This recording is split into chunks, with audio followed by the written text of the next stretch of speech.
That's the problem with libertarians is they're like, well, we shouldn't do this and we're so principled and et cetera, which is, it's fine to be like, to have those opinions.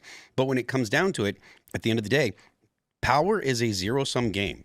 If you do not exercise power when you have it, when your opponents have power, they will exercise it. And they're going to do things that you hate. So to say, well, it's better to be principled and not do things that violate my principles, that's important to me. Well, it's cool, but you shouldn't be in a position to be making decisions about how power is used because you're not going to use power. And the libertarians being 3% at the highest point they've ever been, at the highest point they've ever been, they were like 3%.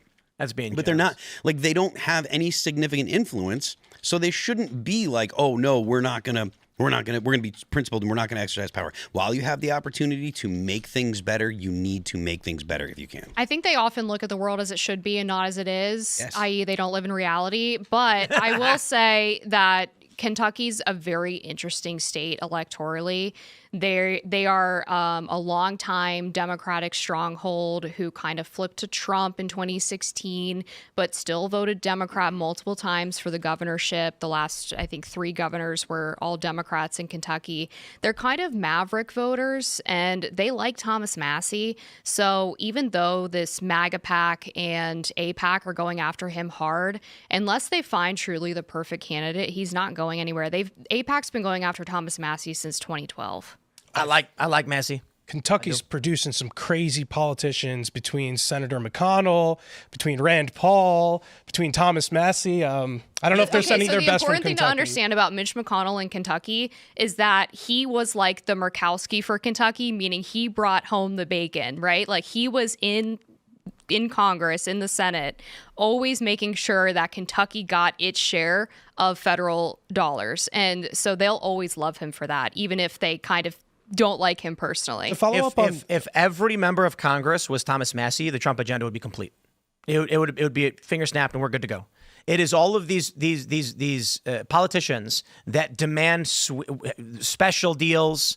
You've got Susan Collins right here, and her opposition says, "I'm pleased the bill contains a special fund that I propose to provide some assistance to our rural hospitals, but it's not sufficient to offset the other changes in the Medicaid system." Let me just simplify what she's saying. My state deserves special sweetheart provisions if I'm going to agree to what you want. Yeah. If every politician just said we shouldn't be spending this money, we should focus on the agenda to make America better, then let's roll. Fine, we'd be good. But then they'd lose to the politicians who would say that I will get our state better deals. Yes, my point is quite literally, if politicians had integrity and actually were standing on principle, like Thomas Massie does and Rand Paul, Trump would get everything he wants without issue. The problems would all be solved. The problem is most politicians are going to pander, lie, cheat, and steal. They're to some degree going to be commies.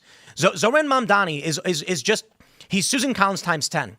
Susan Collins is going to say, give my district special privileges, give me free stuff, and I'll vote for your bill. And then when they say no, she goes, fine, I won't vote for it.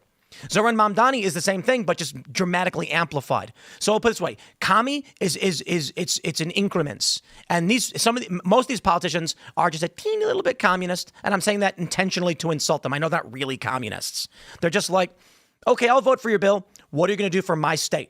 Mm-hmm. Okay, you've got oil refineries there. We'll give you special regulation. Oh, okay, now I'll vote yes. Transactional. Yep. Speaking of extra pork in the bills, the Republicans, because they couldn't lose another vote, had to get Lisa Murkowski in from Alaska, who got a ton of extra pork in the bill. Rand Paul had this to say on it. He said the bill includes over $500 billion in new spending, and at the end they get, in the end, to get the vote of the Alaska senator, billions and billions more were added, said Rand Paul of Kentucky. It really kind of begs the question, though, why wouldn't he try to leverage his vote instead of Lisa's to try to help reduce this the extra pork in this bill by some $500 billion or whatnot? Because it's easier to spend money than to cut money politically.